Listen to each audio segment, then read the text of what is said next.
रेगिस्तान में ऊंट बनेंगे जो पानी के लिए भी तड़पेंगे। रेगिस्तान में ऊंट बनना पड़ेगा। कहा महाराज जो सो रहे हो तो कहा अगले जन्म में अजगर बनोगे, खूब सोने को मिलेगा। इसलिए न भनभनाना है, न खड़ा रहना है और ना ही सोना है।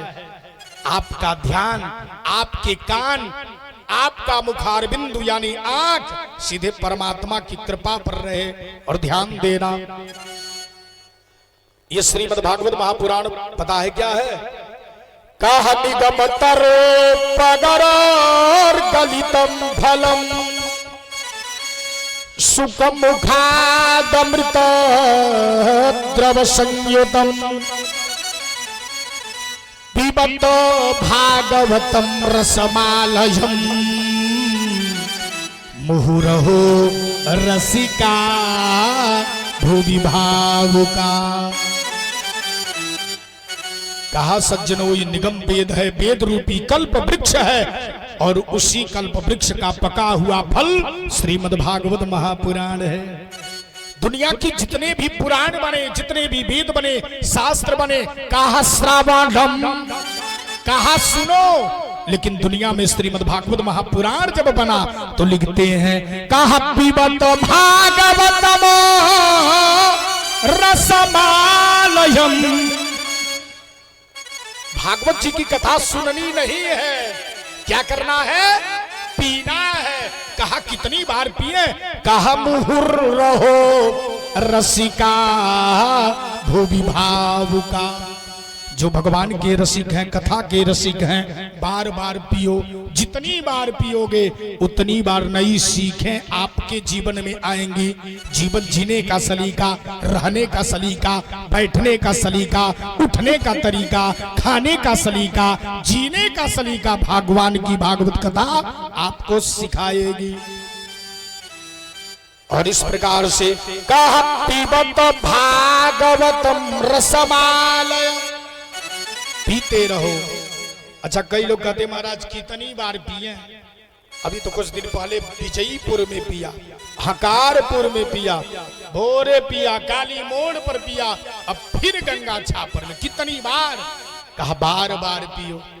और जिन्होंने समझो पी करके अब कह दिया अब नहीं पीना है, तो क्या कहते गोस्वामी तुलसीदास जी लिखे कहा रामचरित जे सुनत अघाई, रामचरित जे सुनत अघाई, रामचरित जे सुनत अघाई, रामचरित जे सुनत अघाई, रस विशेष जाना तीन नाई, रस विशेष जाना तीन नाई, जिन हरि कथा सुनी नहीं गाना, जिन हरि कथा सुनी नहीं गाना, जिन हरि कथा सुनी नहीं गाना, जिन हरि कथा सुनी नहीं गाना, श्रवण रंग वही भवन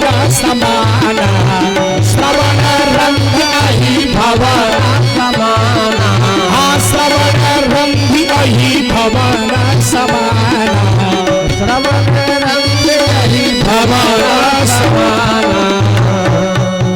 कहा जिन हरि कथा सुनी नहीं गाना। जो भगवान की कथा मानव का रूप पा करके, मानव का जन्म पा करके अगर भगवान की कथा अपने कानों से नहीं सुनी तो कान क्या है?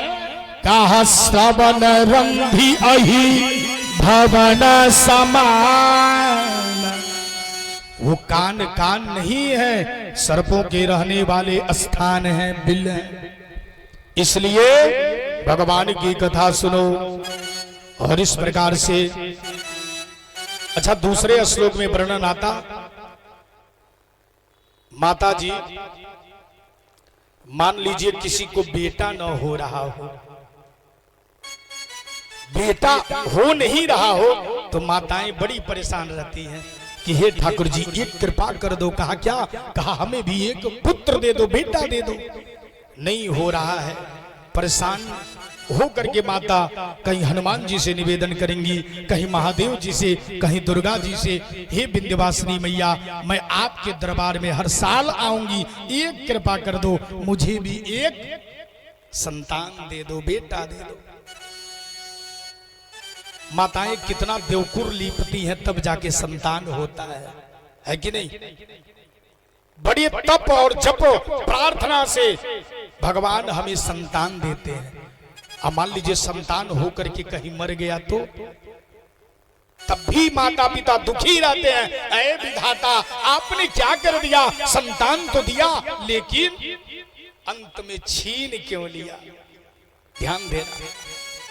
और दूसरी बात प्यारे ध्यान देना, मान लीजिए संतान जब मां के गर्भ में आते तो 9 महीना मैया अपने संतान के लिए अपना भोजन त्याग देती हैं, संतान के लिए अपने स्वाद पर रोक लगा लेती है ना, चटपटा खाऊंगी बेटा तड़प जाएगा, बेटी को पीड़ा होगा, बेटा गड़बड़ हो जाएगा, खान पान नियम संयम सब बदल देती है।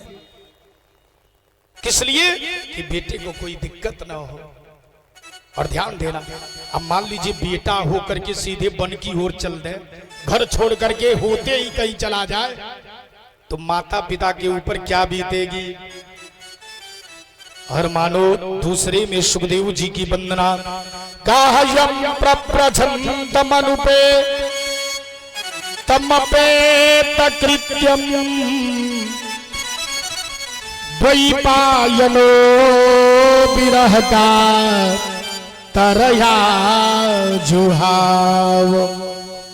आज द्वैपायन, आज बिटपा देवी के गर्भ में 12 वर्ष तक सुखदेव जी रहे और 12 वर्ष के बाद जैसे जन्म लिए तो सीधे वन की ओर चल दिए। मैया परेशान हो गई, अरे प्यासी मेरा बेटा हुआ है और बेटा होते ही जंगल की ओर जा रहा है, रोको। अब पिता बेचारे द्वैपायन यानी वेद व्यास जी दौड़ रहे हैं, बेटा रुक जाओ, बेटा रुक जाओ। कहा पुत्रेति तन्मयतया तरबोभिनेदु स्तम सर्वभूत हृदयं मुनिमानतोस्मि। ऐ बेटा रुक जाओ, रुक जाओ। लेकिन वेद व्यास जी भी सुखदेव जी को घर लौटा करके नहीं ला पाए। ऐसे वीतरागी सुखदेव भगवान को हम सब प्रणाम करते। बोलिए सुखदेव भगवान की जयकारा। नहीं बोल रहे हैं आप लोग?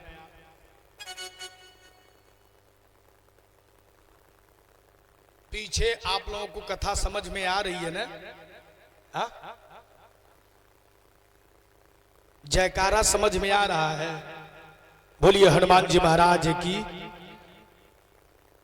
पीछवा वाले बोल दे रहे हैं लेकिन अगवा वाले नहीं बोल पा रहे। ओह, बोलिए रामचंद्र भगवान की। क्या बात है, बोलना जानते हैं लेकिन जानबूझ करके बहाना करते हैं। हाँ, अब ध्यान देना प्यारे। एक बार नारद जी के मन में आया कि मैं लक्ष्मी और भगवान विष्णु में लड़ाई करा दिया, ब्रह्मा और मैया सरस्वती में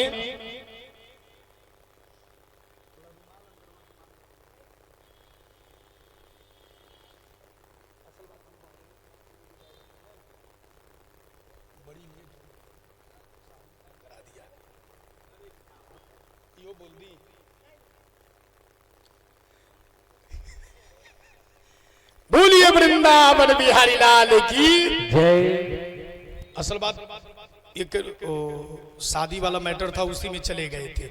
क्या बात है, और इसीलिए थोड़ा विलंब हो गया है। और ध्यान देना प्यारे, भगवान की कृपा देखना। नारद जी ने कहा लक्ष्मी मैया और भगवान विष्णु में लड़ाई करा दिया, ब्रह्मा जी सरस्वती मैया में करा दिया हूं, लेकिन देवाधिदेव महादेव जी और मैया सती में नहीं करवाया, अंबा में नहीं करवाया। तो नारद जी चलते हैं और शास्त्र कहता है अपने वहां लोग कहते हैं ये बड़ा चुगली करते हैं, नारद जी है। अब माता जी लोग में ज्यादा जो चुगली करती है मंथरा है।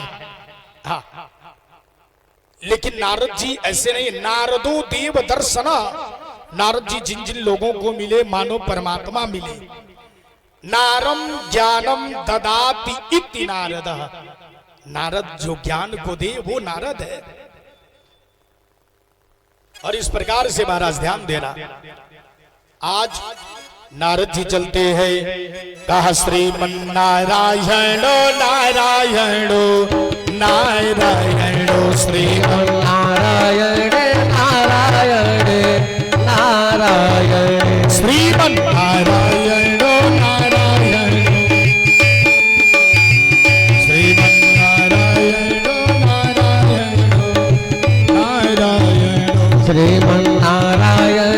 नारायणो श्रीमन्नारायण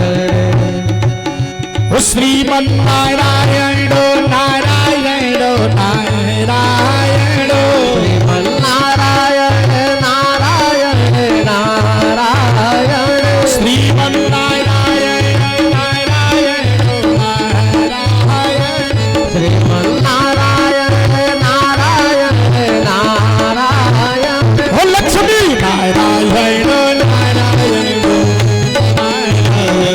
लक्ष्मी नारायण नारायण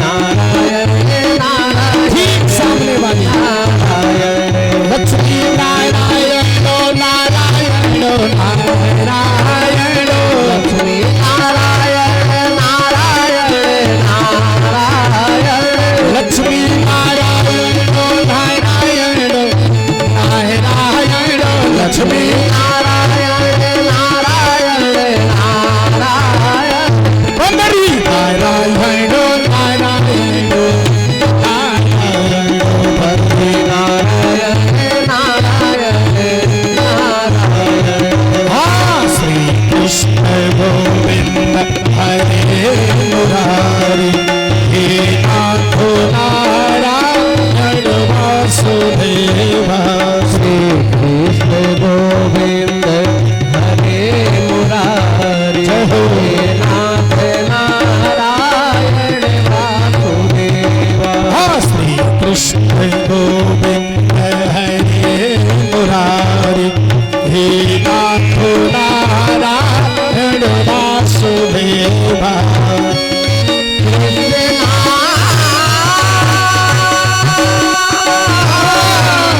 जय हो राधे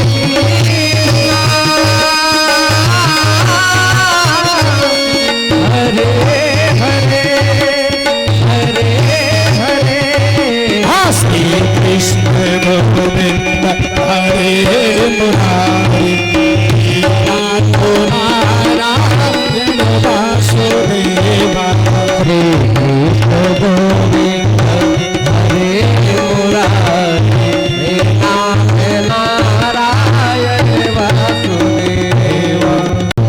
बोलिए भक्त वत्सल भगवान की जय। कौन सीटी दे रहा है हमारा? देखिए भाई, माइक के सीटी और ट्रेन में टीटी, ट्रेन के टीटी से और माइक के सीटी से बहुत डरना चाहिए। और डर भी लगता है लोगों को, क्योंकि हमेशा जब पी पा की का करेगा तो गड़बड़ हो जाएगा। और ट्रेन में यदि चढ़े टिकट नहीं रहा तो टीटी भी आपको छोड़ेगा नहीं। बोलो वृंदावन बिहारी लाल की। माता जी लोग झूठा ऐसे कर दे,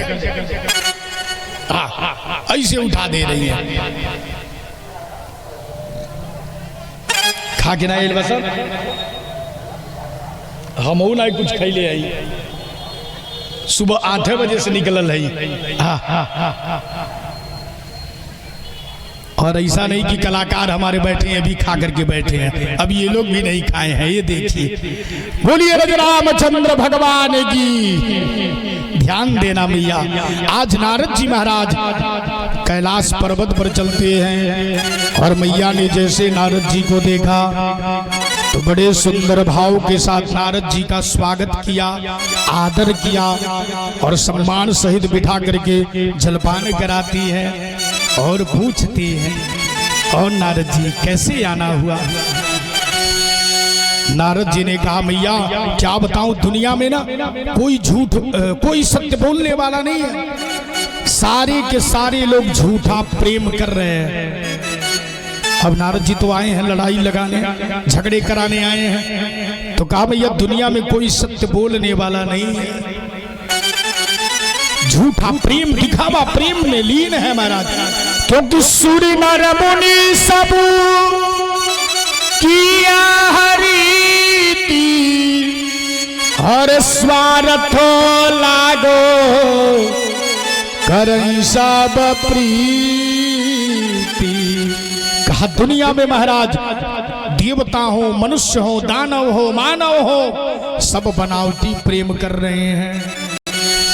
अब जैसे मैया ने सुना तो मैया ने कहा, नारद जी चलो दुनिया के लोग यदि करते हैं तो ठीक है, लेकिन मेरे पति ऐसे नहीं हैं। मेरे भोले बाबा तो बहुत प्रेम करते हैं, क्या मैं बताऊं? शास्त्र जिसे कहता है, अरे गोपनीयम गोपनीयमो गोपनीयम प्रयत्नतः। शास्त्र जिसे कहता है गुप्त रखो गुप्त रखो, उसे भी महादेव जी हमें बता देते हैं। जिन जिन देवों का ध्यान में दर्शन पाते उनके नाम बता देते। अरे नारद जी, यहाँ तक हमारे भोले बाबा जो गुरु मंत्र भोले बाबा पाए हैं ना, लिए हैं ना, वो भी हमें बता देते हैं।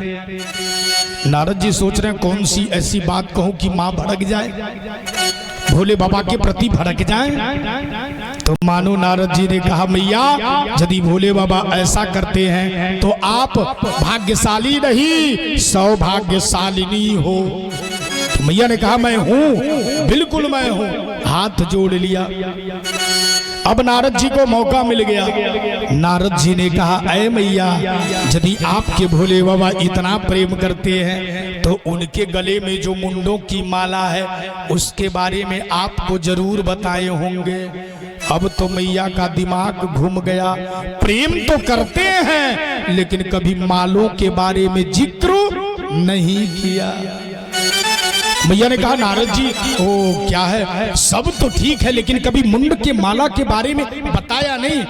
अब नारद जी को मौका मिल गया। नारद जी ने कहा, तब का प्रेम, प्रेम क्या करते हैं? तब तो खाक करते हैं, कुछ नहीं करते। मैया अब आप जानो और आपका काम जाने, मेरा काम तो हो गया। अब नारद जी श्रीमन नारायण नारायण करते चल दिए। और जब नारद जी उधर से चले तो भोले बाबा तप कर रहे थे। नारद जी ने कहा, बाबा घर जल्दी पधारिएगा, मैया आपको याद कर रही हैं। भोले बाबा ने कहा, जब नारद जी आप ही आ रहे हो तो मैया तो याद जरूर करेंगी। और भोले बाबा घर आते हैं। अच्छा, पहले राजा महाराजा जब घर बनवाते थे तो एक अलग कमरा, एक अलग कक्ष बनता था, जिस कक्ष का नाम होता कोप भवन। जब पत्नी नाराज हो जाती थी तो उसी कक्ष में चली जाती थी। पतिदेव लोग समझ जाते थे कि पत्नी हमसे नाराज है। देखिए वो समय बढ़िया रहा कि वैसे लोग नहीं जान पाते, लेकिन कक्ष में जैसे पत्नी जाती तो पतिदेव जान जाते हमारी पत्नी हमसे नाराज है। और इस समय तो पता नहीं चलता नाराज है कि खुश है। हाँ, वही समय बढ़िया रहा। अच्छा, ये देखिए कई पत्नियों को कहना पड़ता, अरे स्वामी मैं आपसे नाराज हूं। अब देखिए लेकिन आज अम्बा मैया अपने नए वस्त्रों को, आभूषणों को निकाल करके फेंक दिया, मलिन वस्त्रों को धारण करके कोप भवन में चली गई। महादेव जी आते हैं, अम्बा देवी कहाँ हो? चारों तरफ देख रहे हैं, घर खाली है। अब दृष्टि पड़ी कोप भवन पर, और जब कोप भवन में देखा तो देख रहे हैं मैया पावर में खड़ी हैं। कक्ष में महादेव जी जाते हैं।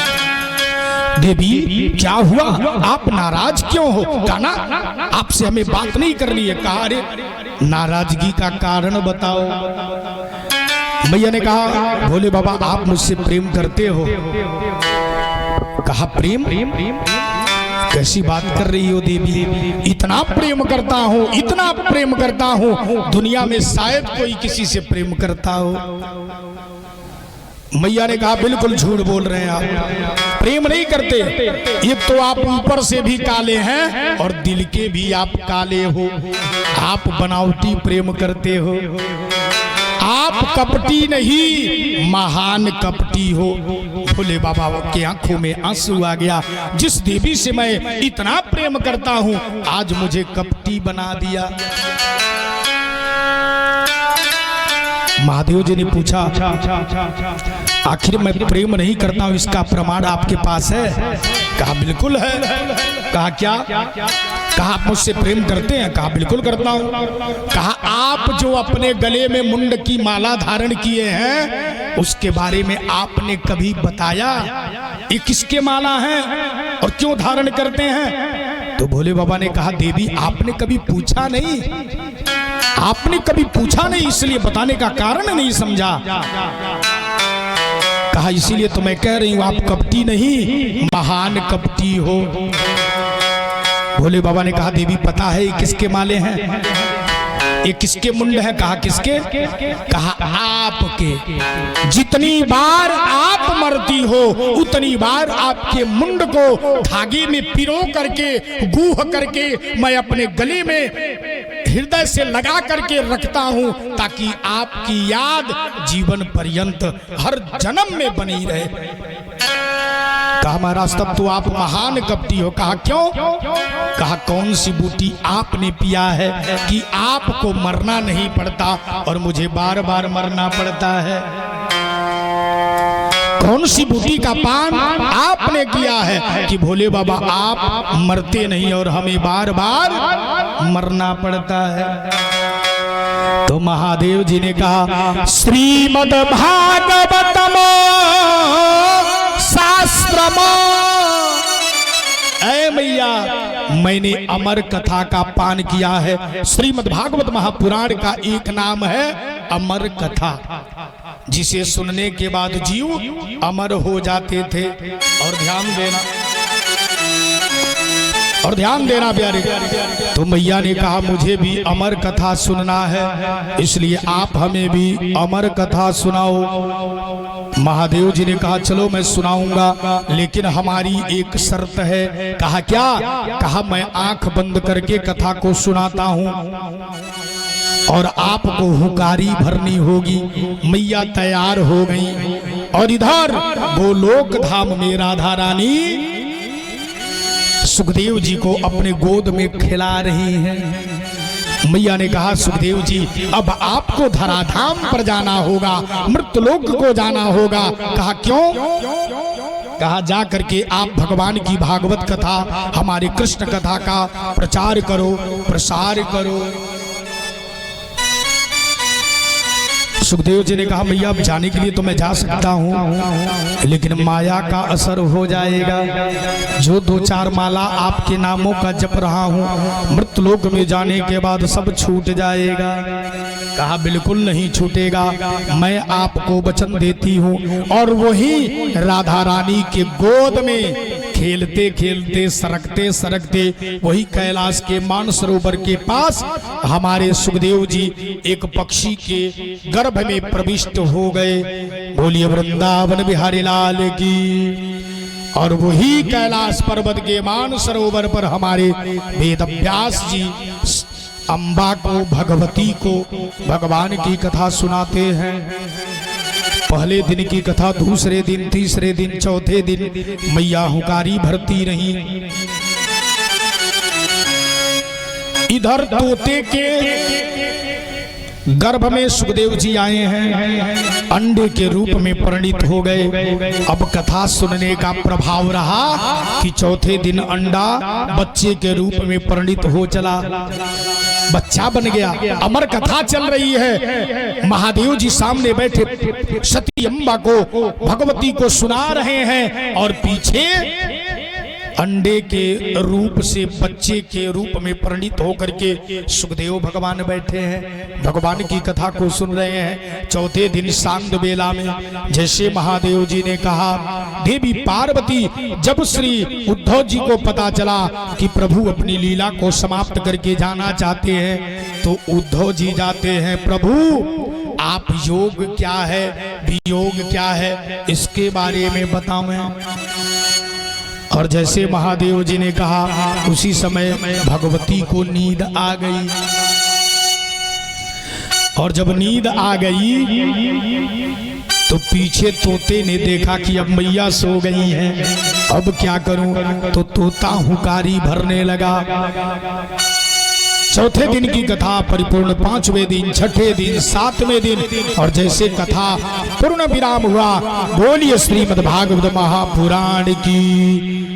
तो भगवती अम्बा जय ऐसे करती हैं। तो महादेव जी ने कहा, देवी आप सो गई थी? तो महादेव जी ने जैसे पूछा तो भगवती ने कहा, हाँ, ओ आप उद्धव जी जब गए पूछने कि आप योग क्या है, वियोग क्या है, उसी समय मुझे नींद आ गई। अब तो महादेव जी को क्रोध आ गया। जब भगवती को नींद आ गई तो ये कथा कौन सुन रहा था, कौन हुकारी भर रहा था? ध्यान लगाते हैं तो देखते हैं एक तोता है, वो भी पीछे से सुन रहा है।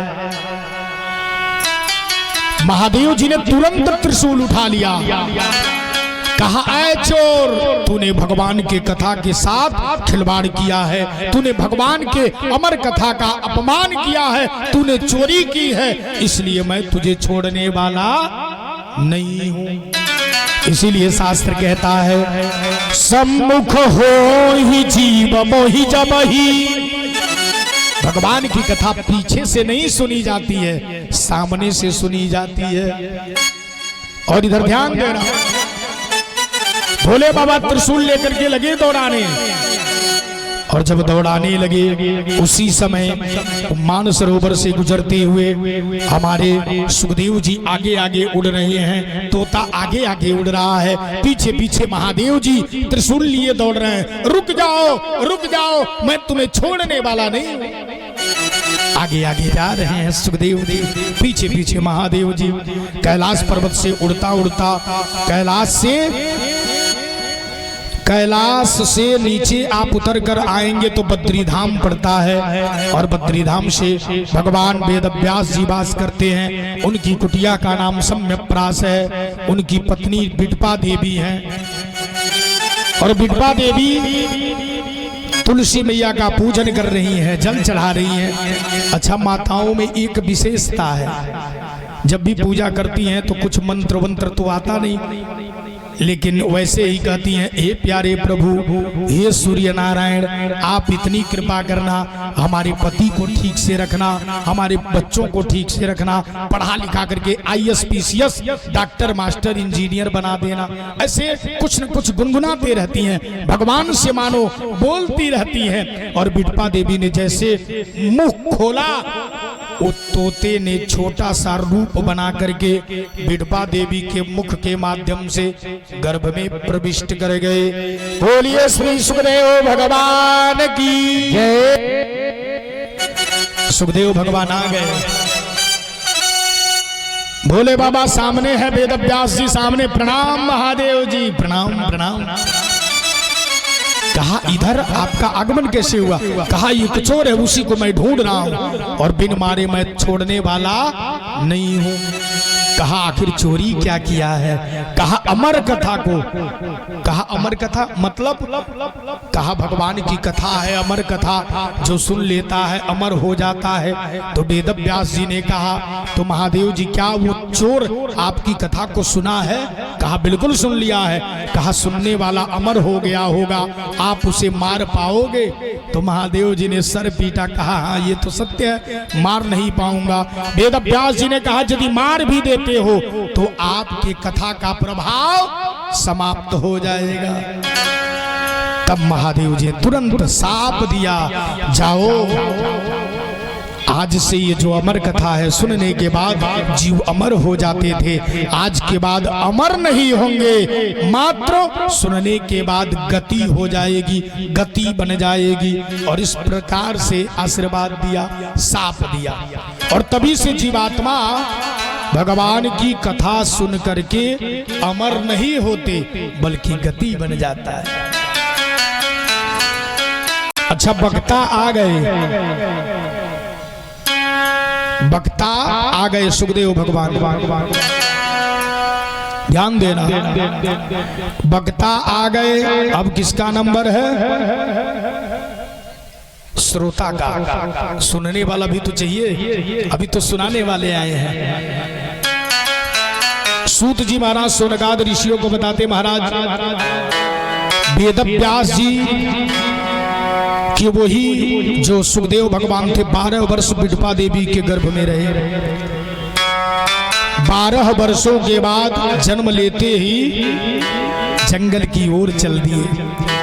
कहा क्यों? कहा बिडपा देवी के गर्भ में जब सुखदेव आए तो माँ से, राधा रानी से निवेदन किया था, मैया हमें मृत्युलोक में माया का असर न हो। एक दिन बड़ी पीड़ा हो रही थी बिडपा देवी को। बिडपा देवी मानो अंतःकरण में वेद मंत्र चल रहे थे। हरि ओम मां भद्रं कर्णेभिः श्रीनुषामदेवा भद्रं पश्येम क्षाभिर्जत्राः स्थिरैरङ्गैस्तुष्टुवा पुंसस्तानो प्रभ्यासे माहेदे वहेतं जदायुः।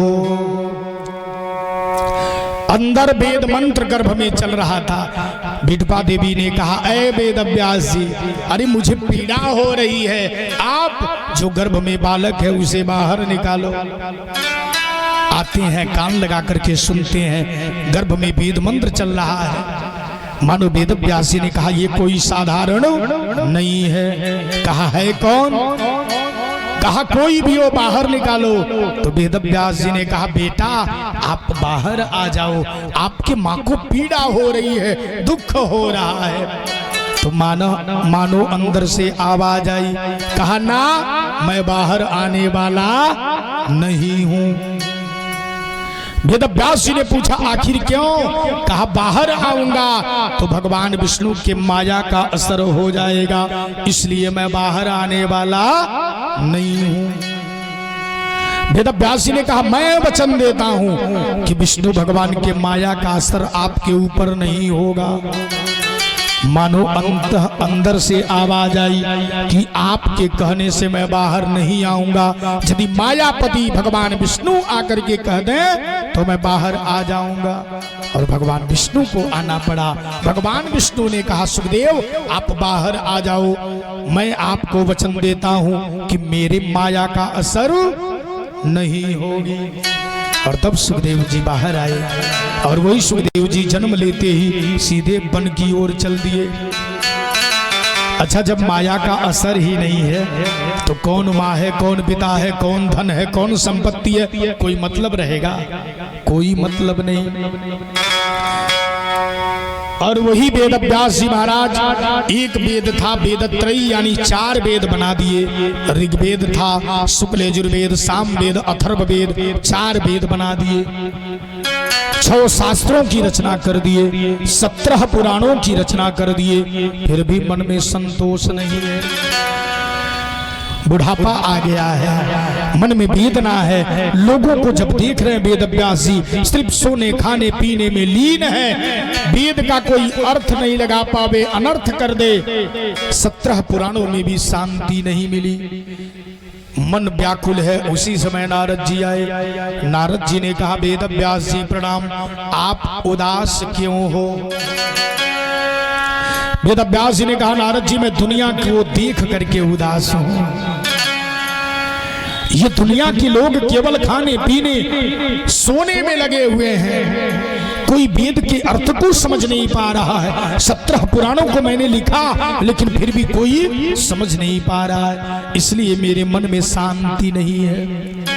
तो नारद जी ने कहा, एक और पुराण लिख दो,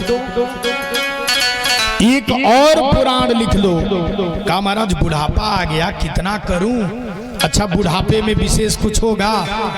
बुढ़ापे में तो राम नहीं कहते बनता महाराज। एक बार किसी से कहिए बाबा आप राम कह लीजिए, हाँ हाँ अरे राम कह लीजिए, कोई मतलब नहीं।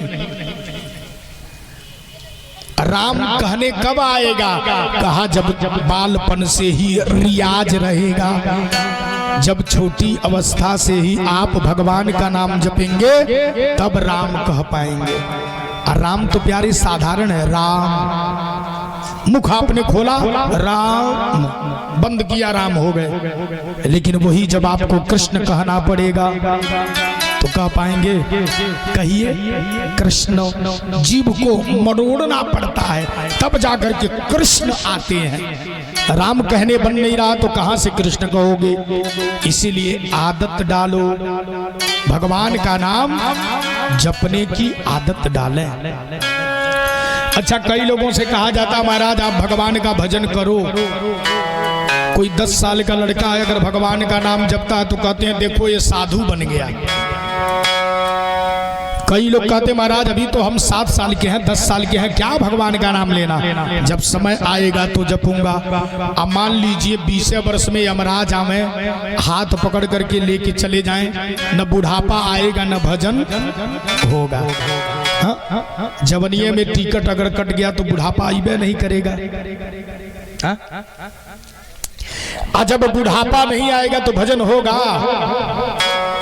इसलिए भजन करो भरी जवानी में, अरे बुढ़ापा किसने देखा है। भजन करो भरी जवानी में, बुढ़ापा किसने देखा है। भजन कर भरी जवानी में, बुढ़ापा किसने देखा है। भजन करो भरी जवानी में, बुढ़ापा किसने देखा है। भजन कर भरी जवानी में, बुढ़ापा किसने देखा है। बुढ़ापे में अंधे हो जाओगे, बुढ़ापे में अंधे हो जाओगे। बुढ़ापे में अंधे हो जाओगे, बुढ़ापे में अंधे हो जाओगे। तरस तुम कर नहीं पाओगे, तरस तुम कर नहीं पाओगे। तरस तुम कर नहीं पाओगे, तरस तुम कर नहीं पाओगे। तरस करो भरी जवानी में, बुढ़ापा किसने देखा है। तरस कर भरी जवानी में, बुढ़ापा किसने देखा है। भजन करो भरी जवानी में, बुढ़ापा किसने देखा है। भजन करो भरी जवानी में, बुढ़ापा किसने देखा है। जय हो। बड़ी ताली की सेवा करते हुए क्या बात है।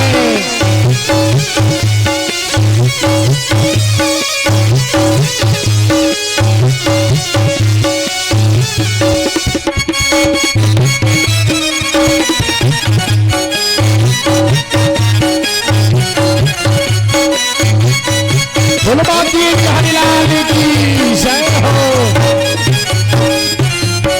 बुढ़ापे में लूले हो जाओगे, बुढ़ापे में लूले हो जाओगे।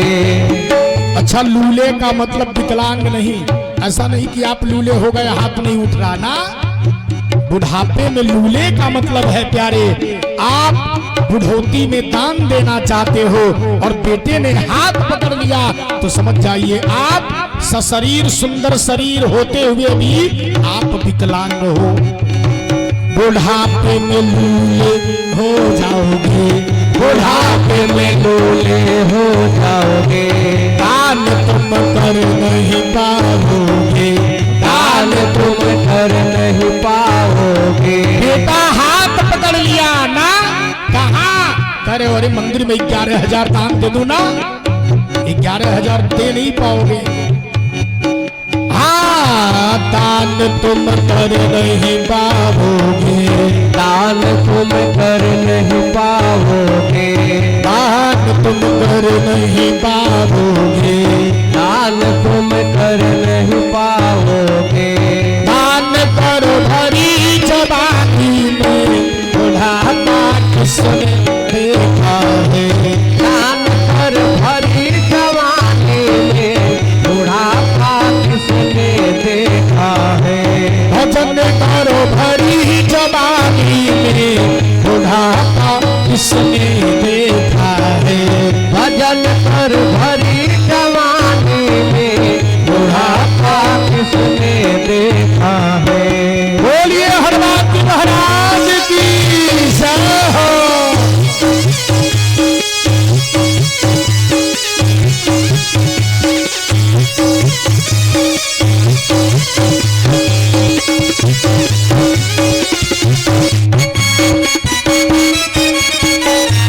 जय हो, क्या बात है।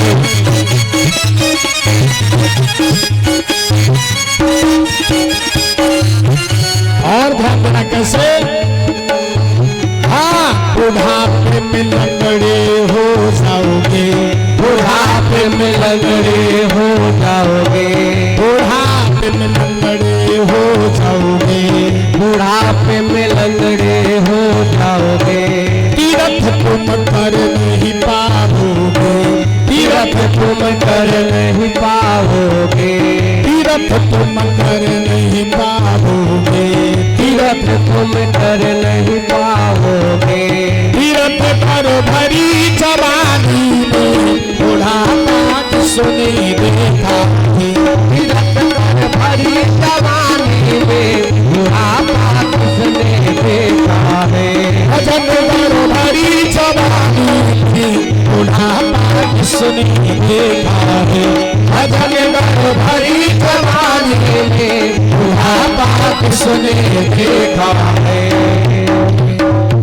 इसलिए भजन का कोई उम्र नहीं है, भजन और भोजन में मात्र मात्रा का अंतर है। भोजन में भ पर ओ का मात्रा है और भजन में कोई मात्रा है, भ ज न, कोई मात्रा नहीं। यानी संत बताते हैं भोजन लिमिट में करो, मात्रा में करो।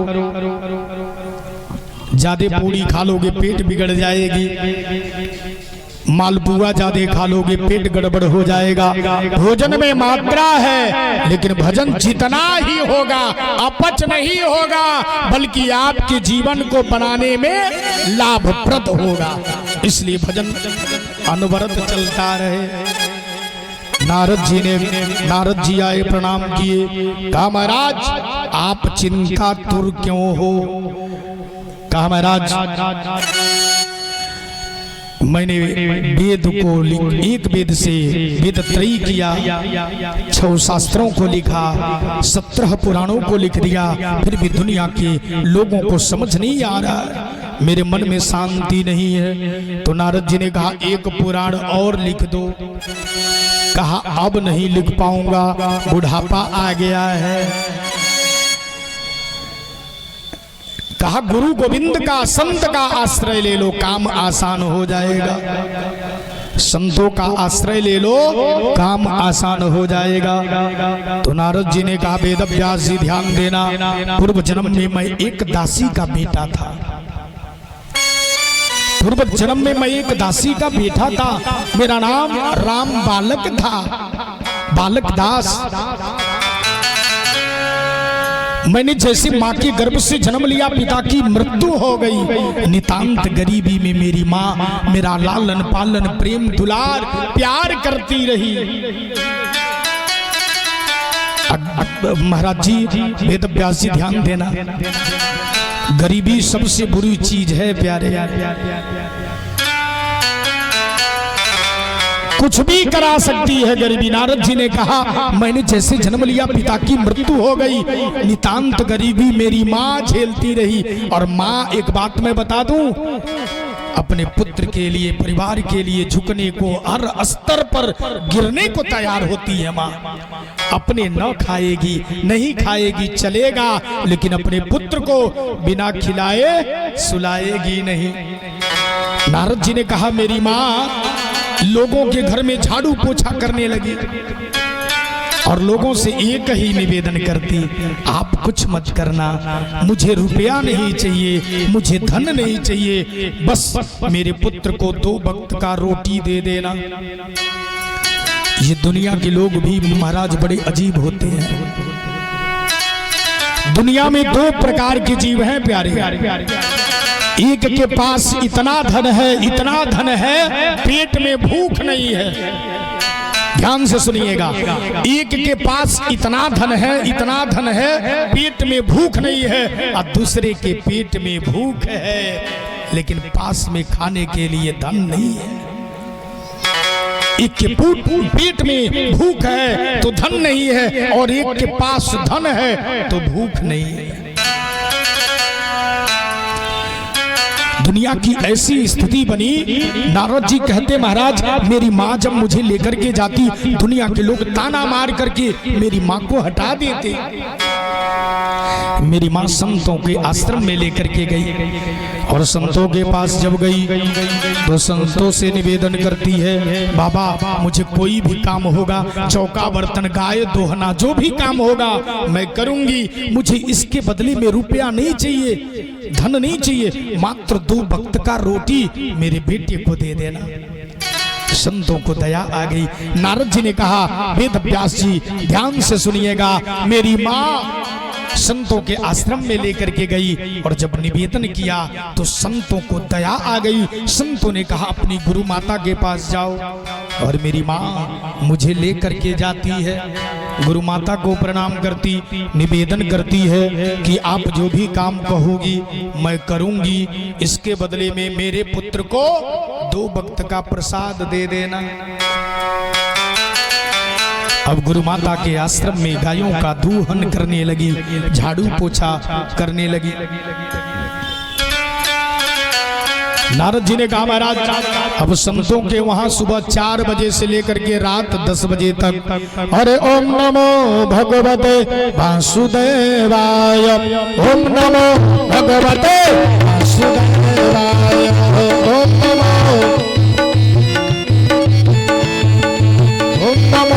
भगवते वासुदेवाय, ओम नमो भगवते वासुदेवाय, ओम नमो भगवते वासुदेवाय, ओम नमो भगवते वासुदेवाय, ओम नमो भगवते वासुदेवाय, ओम नमो भगवते वासुदेवाय, ओम नमो भगवते वासुदेवाय, ओम नमो भगवते वासुदेवाय, ओम नमो भगवते वासुदेवाय, ओम नमो भगवते वासुदेवाय, ओम नमो भगवते वासुदेवाय, ओम नमो भगवते वासुदेवाय। और नारद जी ने कहा वेद व्यास जी संतों के आश्रम में केवल भगवान नाम संकीर्तन होने लगा और मैं संतों का जूठन पाने लगा। संत का क्षण और अन्न का कण कभी बर्बाद नहीं करना चाहिए। अच्छा बहुत सारे लोग इतने शौक में पागल हो गए हैं कि थाली में भोजन आता थोड़ा तब भोजन पाते और बाकी भोजन छोड़ देते। लेकिन शास्त्र कहता है अन्नपूर्णा का अपमान नहीं करना चाहिए। अन्न का कण एक एक दाने को, अरे हमारे बुजुर्ग बड़े अच्छे थे, जब भोजन कर लेते तो थाली में थोड़ा सा जल डाल करके उसको ऐसे घुमा करके पी जाते थे। क्यों? क्योंकि अन्नपूर्णा का अपमान नहीं करूंगा। और आज शादियां विवाह हो रही है ना, तो शादी विवाह में अक्सर लोग जा रहे हैं, करना है 2 पूरी लेकिन व्यंजन 56 बना है तो 56 ले लेंगे, 1 पूरी खाएंगे पूरा पत्तल वहीं छोड़ देंगे। इतने शौक में पागल हो गए। ध्यान देना आप नित्य प्रति थोड़ा थोड़ा भोजन कर छोड़ते रहेंगे तो एक समय ऐसा आएगा जिस दिन आपके भोजन के बराबर भोजन हो जाएगा, उस दिन आपको उपवास करना होगा। अन्नपूर्णा साप देती है, उस दिन आपको बिना भोजन के पूरी दिन पूरी रात रहनी पड़ सकती है। क्यों? क्योंकि आपने अन्नपूर्णा का अपमान किया है। इसीलिए शास्त्र कहता है अन्न का कण और संत का क्षण कभी बेकार नहीं करना चाहिए। संत मिल जाए, ब्राह्मण मिल जाए तो भगवान कैसे मिलेंगे? निवेदन करना, संतों से पूछना। और मारो नारद जी बताते हैं कि मैं संतों के आश्रम में लगा भगवान का भजन करने। कुछ संत जन आए चातुर्मास करने वाले, कहा मोह निशा जग शोभनिहारा और देख ही स्वप्न अनेकों प्रकार। तो संतों ने कहा ये जो संसार है ये केवल स्वप्न है, कोई किसी का नहीं होता है। नारद जी ने कहा जैसे मैंने सुना कि इस संसार में कोई अपना नहीं, इस संसार में जब कोई अपना नहीं तो मैं भी सोचा कि मैं भगवान का भजन करूं। मैंने संतों के पास गया, बाबा जब आप यहां से चलना ना तो हमें भी साथ में ले लेना।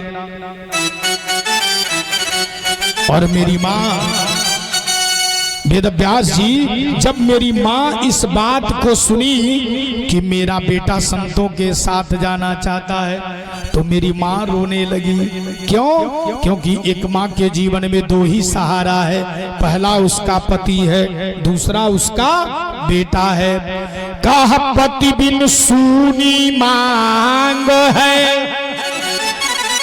ध्यान देना प्यारे, एक स्त्री के जीवन में पहला सुख देने वाला उसका पति है, पति नहीं है तो बेटा है। और कल्पना करना जिस माँ के जीवन में पति भी न हो, बेटा भी न हो, उस माँ का जीवन कैसे बीतता होगा। कहा पति बिन सूनी मांग है और पुत्र बिनु सूनी गोद। अद्वि मुक्ति के मार्ग हैं कि दुई बिन दुख है दो। नारद जी ने कहा वेदव्यास जी, जिस समय मेरी माँ को पता चला कि मेरा बेटा मुझे छोड़ करके संतों के साथ जाना चाहता है तो मेरी माँ लगी रोने। और रोते रोते दौड़ते दौड़ते संतों के पास आ गई। बाबा मेरा बेटा जो है ना इस समय बहकी बहकी बातें करता है, वो मुझे छोड़ करके जाना चाहता है, आप थोड़ा समझा दो कि मेरा बेटा यदि चला जाएगा तो मैं किसके सहारे रहूंगी। संतों को दया आ गई, संतों ने नारद जी को बुलाया। वेदव्यास जी ने कहा नारद जी ने वेदव्यास जी से कहा व्यास जी ध्यान से सुनिएगा। और जब संत लोग मुझे बुलाए तो संतों ने कहा बेटा जीवन का सत्य मृत्यु है, मरना तय है, लेकिन जीवन में सबसे पहला गुरु कौन है? कौन है? माई।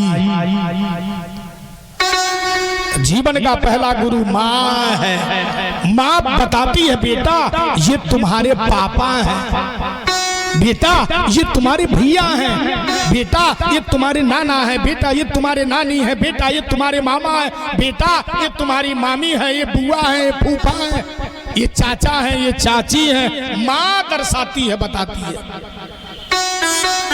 सबसे पहला गुरु। और गुरु को दर्जा क्या मिला? गुरुर ब्रह्मा गुरु विष्णु गुरुर देवो महेश्वर गुरु साक्षात् परब्रह्मा तस्मै श्री गुरुवे नमः। गुरु ब्रह्मा है, गुरु विष्णु है, गुरु महेश्वर है, गुरु ही साक्षात परब्रह्म है। इसलिए मातृदेवो भावा। संतों ने कहा माँ को देवी मानो, बोल वृंदावन बिहारी लाल की जय। इधर बैठो, सीधे सीधे बैठो इधर। हाँ, पैसा मांग रहे हो क्या? हाँ, सीधे बैठो, कथा सुनो और ध्यान देना प्यारे, भगवान की कृपा देखना। और जैसे संतों ने समझाया तो नारद जी ने वेद व्यास जी को कहा कि मेरे समझ में आ गई। और जब मैं समझ गया तो मेरे मन में एक ही भाव आती, काश मेरी माँ मर जाती। कहा क्यों? कहा जब मेरी माँ मर जाएगी तो मुझे जंगल जाने से कोई रोक नहीं पाएगा। संतों ने कहा बेटा माँ की सेवा करो, और जब माँ मर जाए तो आकर के ओम नमो भगवते वासुदेवाय इस महामंत्र का जप करना, भगवान की कृपा जरूर मिलेगी। नारद जी ने कहा नित्य मैं सोचने लगा काश मेरी माँ मर जाती। भगवान की भक्ति में मैं इतना लीन हो गया कि मैं सोचने लगा कि मेरी माँ मर जाए। और एक दिन कहा एकदा निर्गताम गेहात दुहंती निशिगाम पथि। एक दिन मेरी माँ भोर में गाय दूहने को जाती है और मार्ग में एक सर्प मिल जाता है। सर्प पर मेरी माँ पांव रखती है और जैसे पांव रखती सर्प ने डस लिया। कहा जैसे सर्प ने डसा मेरी माँ की मृत्यु हो गई, मेरी माँ मर गई। और ध्यान देना वेद व्यास जी, जब मेरी माँ मरी तो मेरे दोनों आंखों से, एक आंख से गर्म आंसू और दूसरे आंख से ठंड आंसू, दो प्रकार के आंसू आए। ध्यान देना, दो प्रकार के आंसू आए हैं। अच्छा, गर्म आंसू कब निकलता है पता है किसी को? महाराज, गर्म आंसू तब निकलता है जब हम दुख में रोते हैं। अब यहाँ देखिए मैया चेक कर रही है कौन वाला आंसू निकल रहा है तेरी के। अब यहाँ मत चेक करिए, घर चेक करिएगा। जब हम दुख में रोते हैं, कष्ट में रोते हैं तो आंसू गर्म होते हैं। और ठंड आंसू कब आते? जब आपने सुना कि मेरी बेटी की नौकरी लग गई, आह खुशी के आंसू छलक गए। मेरा बेटा अफसर बन गया, मेरा बेटा मास्टर बन गया, मेरा बेटा डॉक्टर बन गया। खुशी के आंसू, वो आंसू ठंड हो रहे हैं। कभी आजमा करके देखिएगा, दुख भरी आंसू हमेशा गर्म होते हैं और जो खुशी के आंसू होते हैं मैडम जी कैसे होते हैं? ठंडा। आपने जब दुख में रोया तो आह से रोआ, आह से रोने का दिन रहा कि आंसू गर्म हो गए। नारद जी ने, लोगों ने पूछा नारद जी दो प्रकार के आंसू आपने क्यों निकाला? कहा एक आंख से गर्म आंसू यानी दुख के आंसू इसलिए निकला कि मेरी माँ मुझे खिलाती थी, मेरी माँ मुझे सजाती थी, मेरी माँ संवारती थी। अब मेरी माँ मर गई, अब मुझे सजाएगा कौन, अब मुझे खिलाएगा कौन, इसलिए गर्म आंसू निकले। अब दूसरा प्रसन्न चित्त वाला आंसू, सुख वाला आंसू, अब मेरी माँ मर गई है और मुझे जंगल जाने से कोई रोकने वाला नहीं। और इस प्रकार से महाराज मैंने दाह संस्कार किया, माँ का कर्म किया और कर्म करने के बाद भगवान का भजन किया। और उसी समय भगवान प्रसन्न होकर के कहा देव दत्तामिमां वीणा स्वर ब्रह्म विभूषितः। और इस प्रकार से प्यारे परमात्मा प्रसन्न होकर के हमें बीड़ा देते हैं और उसी बीड़ा को लेकर के मेरा पुनर्जन्म नारद के रूप में हुआ और दिन रात मैं भगवान का भजन करता हूँ और बीड़ा बजाता रहता हूँ। इस प्रकार से नारद जी ने समझाया। प्यार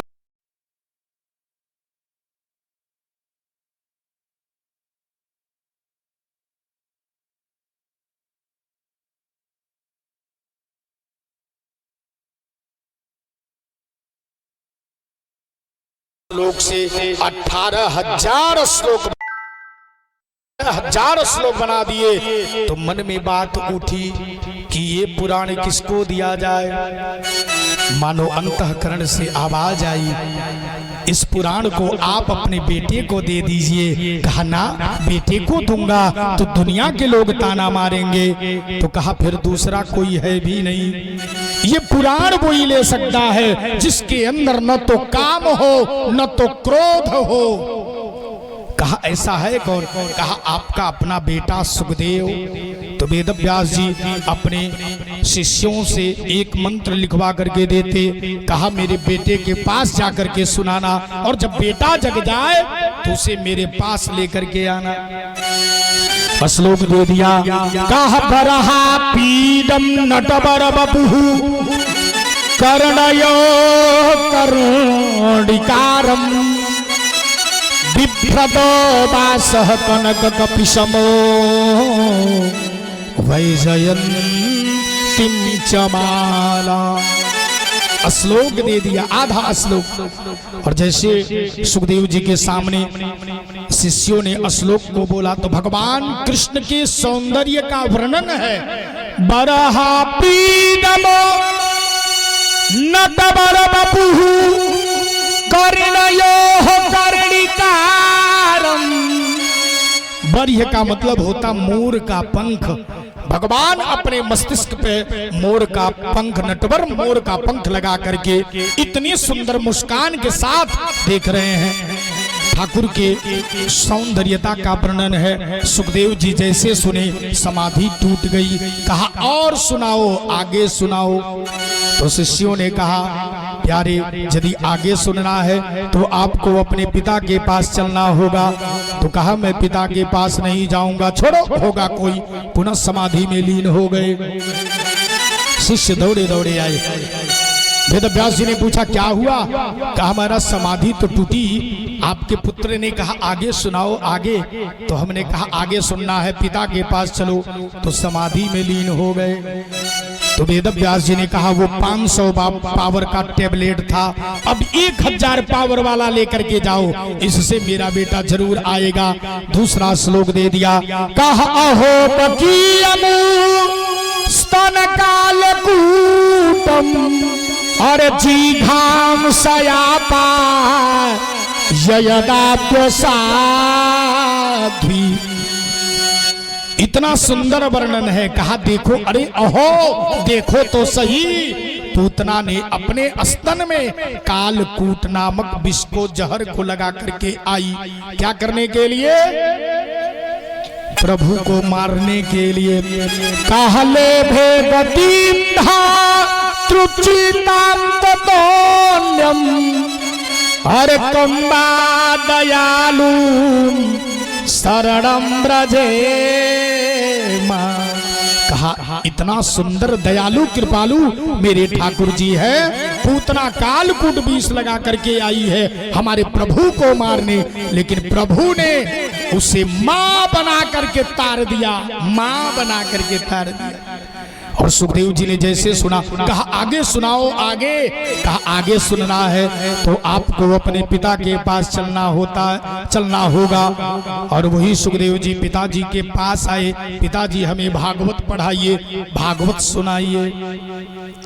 और इस प्रकार से वेद व्यास जी ने कहा देखो बेटा तो आ गया, लेकिन बेटे में काम क्रोध है कि नहीं, परीक्षा लेनी चाहिए। कहा जहां काम तहां राम नहीं, अरे जहां राम नहीं काम।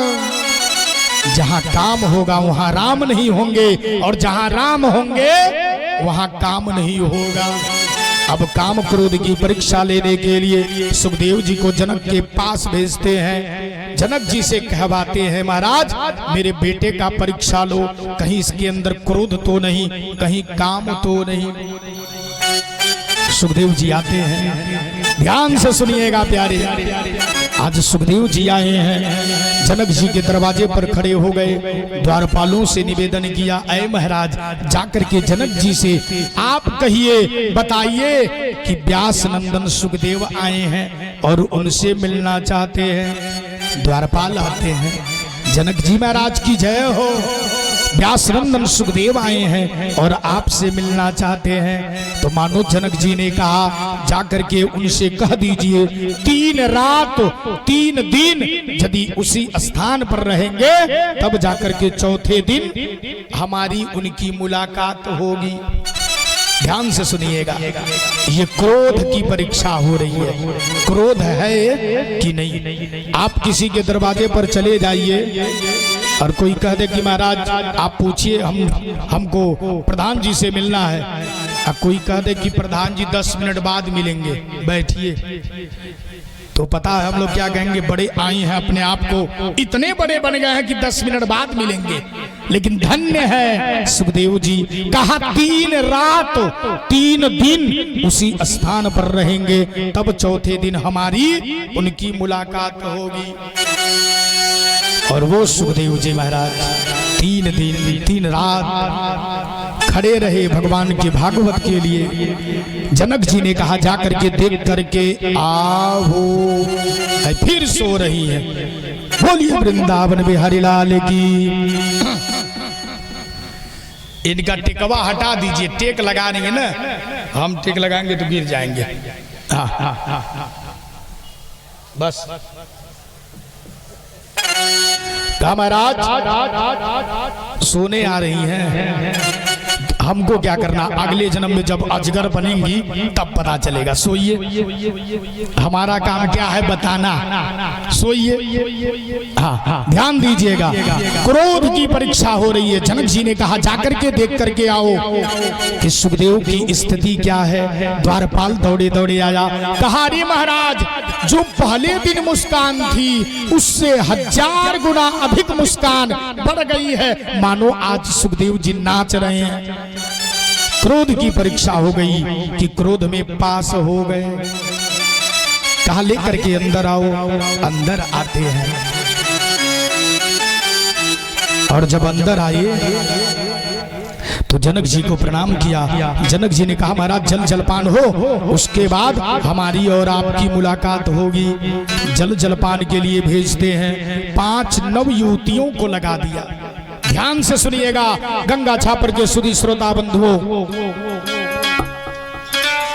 क्रोध की परीक्षा हो गई, क्रोध में पास हो गए। अब काम की परीक्षा हो रही है। काम है कि नहीं? ध्यान देना, बात प्यारी लगे तो तालियों से सम्मान करना। सुखदेव जी के सामने 5 नव युवतियां आ गई। किसी ने पांव को पकड़ लिया, किसी ने हाथ को पकड़ लिया, किसी ने सर को दबाना शुरू कर दिया। तब तक एक सुंदर नव युवती तांबूल का बीड़ा लेकर के आई। कहा ऐ सुखदेव जी मेरा निवेदन स्वीकार करो। कहा क्या? कहा मुझे आपके जैसा बेटा चाहिए।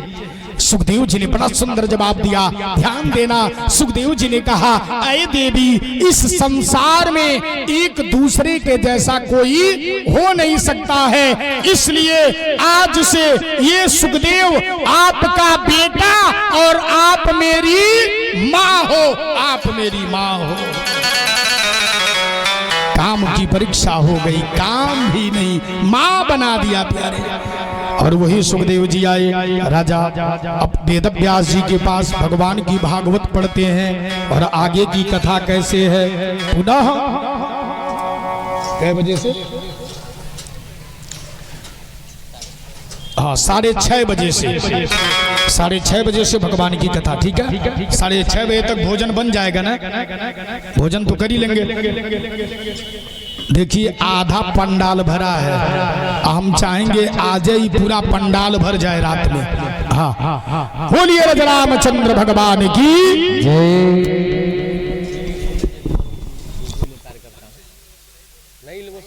कार्यकर्ता लोगों से बोलिए। हाँ, और है नीचे खाल बा है, बैठने बहुत आराम रही। एक आधा बैठे वाला है, हर बात है। कुछ कह रहे हैं का बाबा? हाँ, शाम को आइएगा। अरे गोविंद मेरो है, गोपाल मेरो है, गोविंद मेरो है, गोपाल मेरो है, गोविंद मेरो है, गोपाल मेरो है। सभी लोग खड़े हो रहे हैं। मेरो गोपाल मेरो है। श्री के बिहारी नंदलाल मेरो है। श्री के बिहारी नंदलाल मेरो है। श्री के बिहारी नंदलाल मेरो है। श्री के बिहारी नंदलाल मेरो है। गोविंद मेरो है गोपाल मेरो है। गोविंद मेरो है गोपाल मेरो है। गोविंद मेरो है गोपाल मेरो है। गोविंद मेरो है गोपाल मेरो है। कर्पूर गौरम करुणावतारम संसारसारम बुद्धविग्रहम् सदा वसन्तं हृदयानलेन्दुं भवं भवानी सहितं नमामि। त्वमेव माता च पिता त्वमेव त्वमेव मन्त्रो जगता त्वमेव त्वमेव वेद्या द्रव्यं त्वमेव त्वमेव सर्वं मम देवदेव त्वमेव सर्वं मम देवदेव त्वमेव सर्वं मम देवदेव। शीतलीकरणं पुष्पे देवाभिवंदनम आरोग्यार्थे आत्माभिवंदनम परमात्माभिवंदनम। बोलिए बांके बिहारी लाल की जय। बोलिए श्रीमद् भागवत महापुराण की जय। अनंत